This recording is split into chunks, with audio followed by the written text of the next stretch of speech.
history behind his story and my story of Kingville and the old schoolhouse.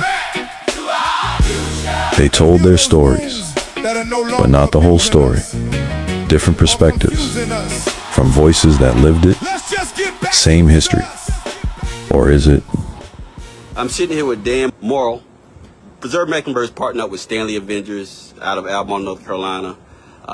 We basically serve the Stanley County community, and he's in the loop and helping us with the Kingville project. Why do you think the Kingville project is important, Dan? Because it's an artifact that is a reminder of the endurance and capacities of some remarkable people, both black and white. At the head of the list is Booker T. Washington, a black man who had a dream about educating African Americans to make them fully participate in the American dream, and Julius Rosenwald, a white man who was head of Sears Roebuck Company that gave a lot of money to build these new so-called Rosenwald schools for black children in the days of Jim Crow and segregation. Okay. And part of the Kingville project is bringing what they did 100 years ago as far as teaching trades, skills, and arts into 2026, and teaching kids today STEM, trades, and arts. And you guys have been doing this for a while, and we've learned a lot as far as the process of historic preservation.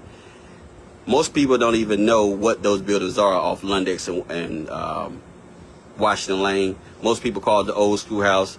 Some people call it the Dust Bowl. Some people just call it deteriorated buildings that need to be knocked down. What do you say to those people? Well, I go back to what I said before. They are artifacts. They are important, significant historic artifacts. There were over 800 Rosenwald schools in North Carolina, more than any other state.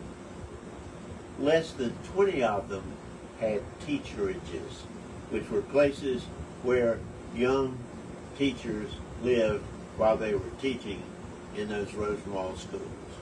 So it is something that people can see that tells them about this incredible story and contribution that black folks and white folks working together have made in enriching the culture of this country.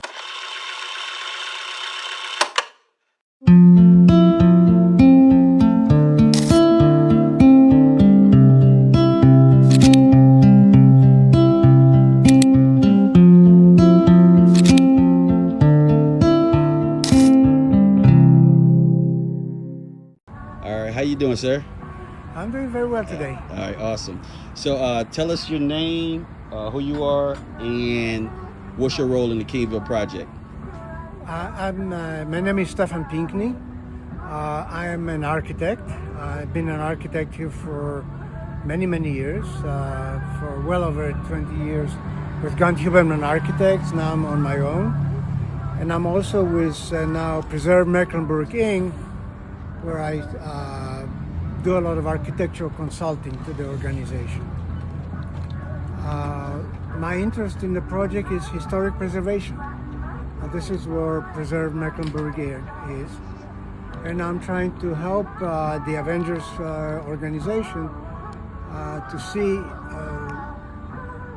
how we can preserve the building for future use, particularly for hopefully workforce development and historic property preservation. Okay, cool. All right, a lot, Stefan. I appreciate that. Now, you visited the Kingville site of the first historic black school in Stanley County, correct? Yes. Okay, what stood out the most to you about that during that experience? So for one, it's I was very impressed that this is still one of the remaining Roosevelt schools in the area. There were apparently well over 100 Rosenwald schools in North Carolina, South Carolina, but not that many are remaining. And so this particular one it had a teacherage where the teachers used to live many of those actually didn't have a place for the teachers to live. They were just classrooms. And I'm excited to see that possibly we could reuse those spaces as classrooms. Awesome. And what could restoring the Kingville site mean for the community?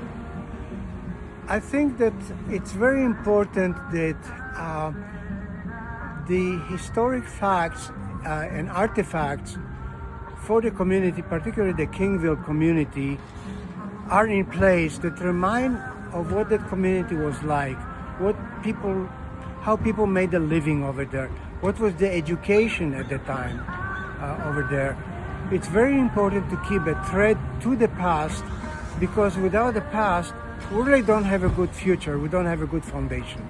And that is the foundation of what we're building on. Awesome. And what would you say to someone considering supporting the project? I think that for people that are interested in, first of all, in historic preservation, but also in addition to providing a space for workforce development, it will be something that's of major importance. There's a huge demand for workforce development nowadays, particularly with development of AI, where we're going to lose certain jobs, for example, in coding and so on. But on the other hand, laptops and computers are going to be in existence, even more so. So people that can repair it, maintain it, update it, cell phones that can be repaired and so on are going to be in high demand. That's just an example.